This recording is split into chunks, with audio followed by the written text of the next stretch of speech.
Courage is not the absence of fear.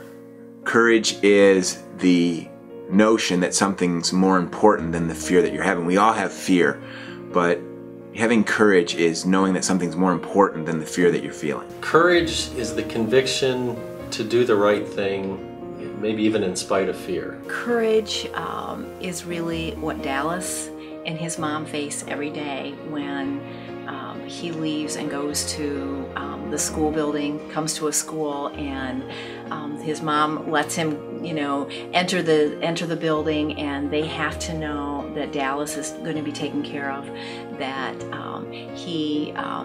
that people are going to be watching over him and ensuring that he's safe, he's secure, his daily needs are being met, but he's also being educated. And courage is taking those risks every day. Yo, Dallas, how's it going, man? It's going great. I can't wait to do this. You going skydiving today? Yes. All right, man. Excited? First time. First time skydive. You nervous? Not really, but a little bit. Saw it on TV. I've seen it in movies, so I've always wanted to do it, so I just made it happen. He's insane. She thought I was crazy. Was it something that you thought you'd ever actually let him do? No. You know, any parent letting your child jump out of a plane and go skydiving would be a scary thing. It's something that everybody else can do, and he wants to be like everybody else. So, you know, I'm not going to tell him no. He's tried other things too that I've never done, so. Dallas has cerebral palsy, and he has done more things physically than most able-bodied people can do. Water skied, he's downhill skied, he's been to Washington. Downhill snow skiing, scuba diving. And she knew that inside of Dallas is this fire and this passion to live life, to live it to the full, to not be inhibited or held back by anything. I just think anything dangerous is really cool. Nice. That was awesome. Yeah, Dallas, how was that, man? Fine. I did that? Yeah, I got you. He had a great time. Do it again? Yeah. Nice job. Well, we were just talking about how I went skydiving, and he was asking me questions about it, and then I told him that he should jump with me. What happened is Dallas was meeting with the mayor of the city of Toledo, telling him about his skydiving experience. And during that time, I was marveling at Dallas being in the office of the highest ranking person in the city of Toledo, with a courage and a debonair and really great representative of the Washington local schools.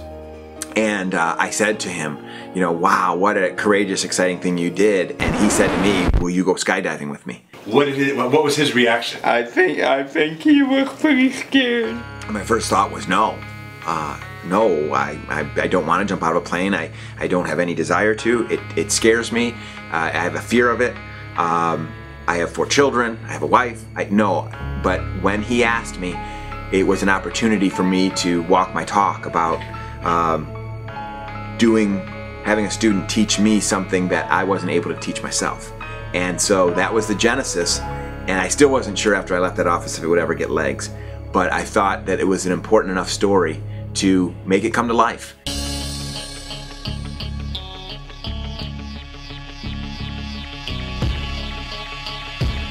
Nobody was invited to this that wants to do it. Not me. Hell no. I have never in this, wow, Mr. Hickey always talks about having big, audacious dreams. my biggest fear in life are snakes This was not one of my dreams. It was not on my bucket list. and heights, and I just really had no ambition to ever jump from a plane. I was not the least bit interested. Going to Cedar Point and ride the rides, that's like really scary for me to, you know, go on one of the tallest rides. And I said, oh, yeah, okay, that doesn't apply to me. So that's really something I really didn't want to do. When I decided that I was going to do it, I thought it was important for it to be a district activity because I wanted to share it on opening day. And the first person I thought of was my assistant superintendent. As the 2 people who are charged with leading the district, I wanted her to have this opportunity. She also was our previous director of student services, which oversees all of our special needs students. I clearly wanted one of Dallas's teachers to do it as well. And through getting Sabrina and asking her, and her first reaction was absolutely not, I knew I had the right person. I went to Mr. Rochat because he oversees all of our special needs students and their care, and I wanted him to experience the power, the transformational power of not just our special needs kids, but all the kids in the district can teach us. And then Mr. Punsalan, who does these documentaries and does great work in videography, I wanted him to video and create a documentary for this, but also when I approached him about doing it, I could see his trepidation and fear of jumping out of a plane, and I thought, as long as you're up there, I'm going to challenge you to do it as well.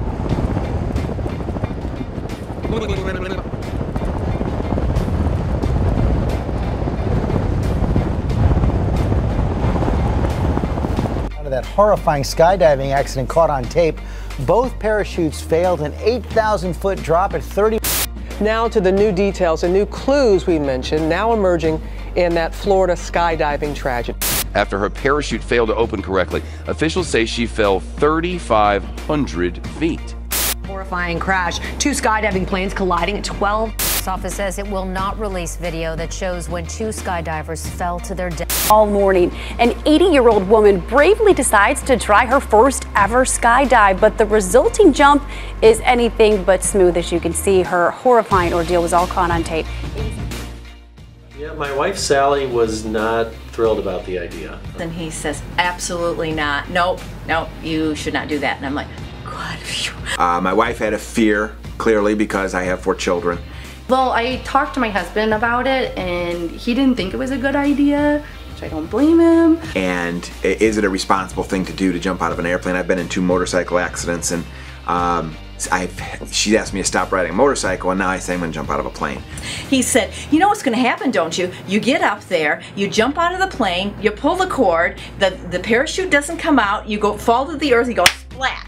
But he said, if this is something you want to do, I'm not going to stop you from doing it. She was like, you know, if you really want to do it, I'm not going to, you know, stand in your way. But when I explained to her what the value is in it, I think she was very excited about the opportunity it has to teach others, the opportunity it has to teach the 850 staff members about our kids and about courage and about what one child could teach all of us about courage.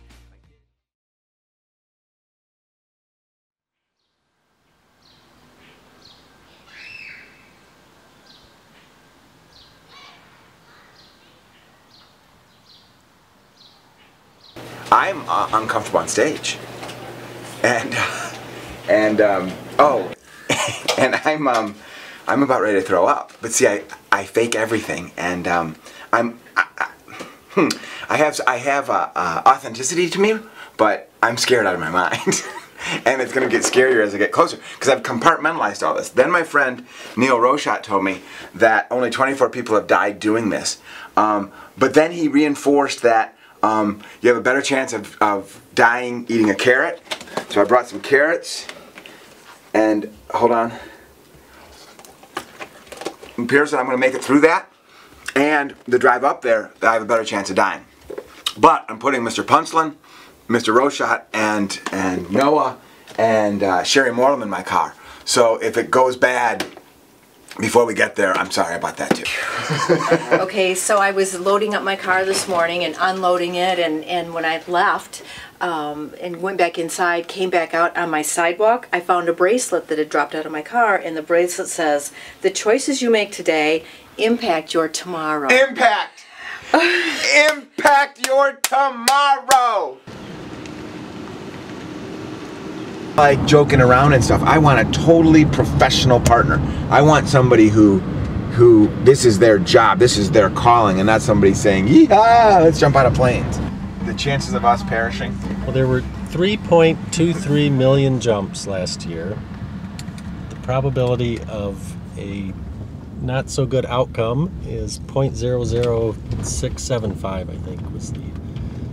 If there's any chance that we end up all jumping and you decide not to get on the plane or not to jump, do we still make the documentary? I mean, do we still go with it if the message is lost? If I don't jump, yeah, we have to still go through with it, but I'm telling you, if I get on that plane, I'm gonna jump because the regret would be so overwhelming to me. Sally, she wants to know when my husband's doing too, but he's not answering. What's going on? Yeah, skipping up through here. Oh no, I'm no skipping. I'm coming. Look what you've done, Dallas. Look what you've done. Dallas is super excited.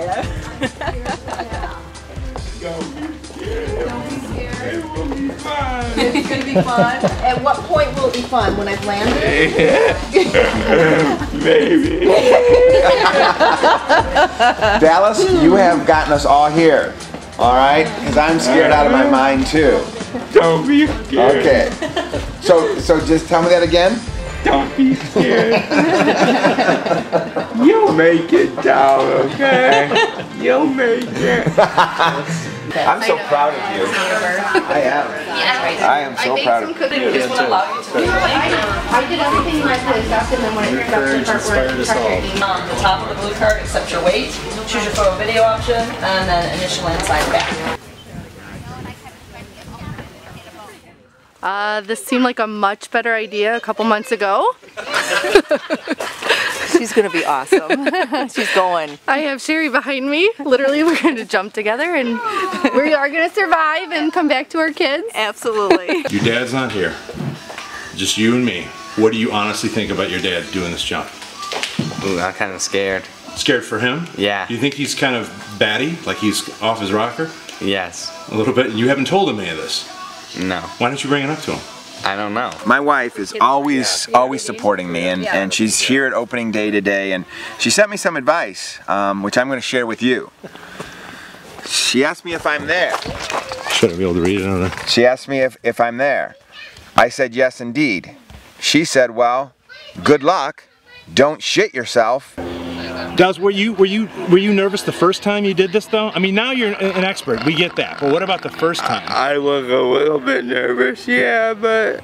What was happening, what were you thinking about when you were falling in the air? I was thinking that I was gonna die and people better start planning my funeral. That's call on load 3. That's us. I believe we're load 3. It says I'm going to jump in 34 minutes. There should be a timer up there that says I'm going to throw up in about 17 minutes. Alright, what were we saying? What we're saying is, when we looked at the brochures, it looked like they had a fleet of planes, but it appears there's only one and it has a little bit of rust on it. It's rusty. And then the other thing is, it was a big training program. Thus far, we're 20 minutes away and we haven't been trained yet. They said the plane needed a rest in between. And I just heard someone say, is there fuel in that? That's an important question. A little bit to worry about. And then when the instructor was saying, here's what I need you to do, and here's how I'll strap you in, and when we go out of the plane, I need you to get your head back, but not far enough to bump my head, because if you knock me out, there's no one to save you. It became very real. You were going to be dropping, free falling at 130 miles per hour. I was like, oh boy. Put the head back to the, the right shoulder, and, go into the banana position as you're jumping out, and honestly, as I was getting out, I'm like, I don't want to forget any step, because if I forgot a step, maybe I would die. How many times have you jumped? Around 9,000. Oh, God bless you. 9,000. Who has the fewest jumps here? That's my guy. If you get a weird panicky feeling like you can't catch your breath or breathe, scream. You're holding your breath. Okay. That's it. So you won't freak if I scream? Not at all. Okay. I won't even hear you. I'll just feel the vibration in your body. Okay. But if you scream loud enough, everyone here will hear you. Okay, all right. I wanted my guy to really instill a bunch of confidence in me, and so far it didn't work that way. Whose idea was this? Whose idea was this? Right over there.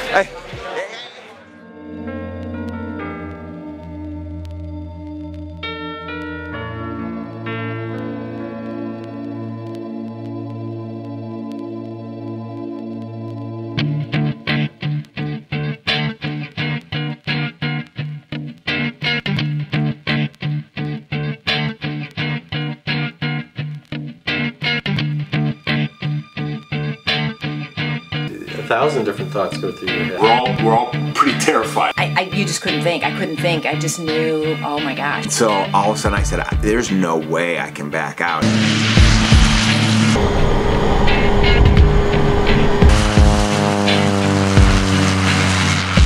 Again, I don't want to call Sabrina out, but I know, man, it was that's when it was like, this is real. This is really gonna happen. You know, that is almost worse than maybe the jump itself, because there's that anticipation.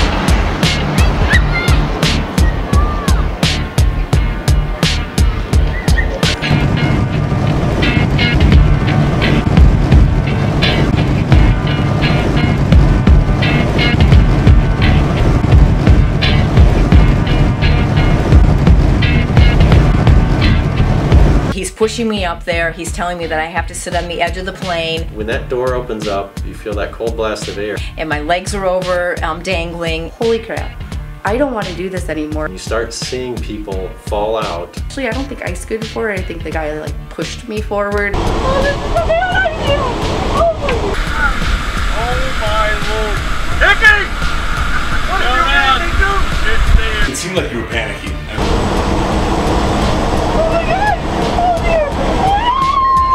And I'm not a cusser, so, but it was, you know, the, oh shit. Then they do a 1 forward, 2 back, 3, and you go. I was totally numb. I couldn't think. The final moments where we had asked had anybody backed out inside the plane, and the answer was no. And so all of a sudden I said, there's no way I can back out. Dallas was on our flight, and Dallas was the first one out the door. So when Dallas went out the door, there's no way I'm landing with that plane and that boy landing with his instructor. There's no way that his superintendent isn't going out. You just have to face your fear and enjoy life.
That was my life in that parachute right there, and making sure that it was packed correctly. And so I'm putting my life in their hands.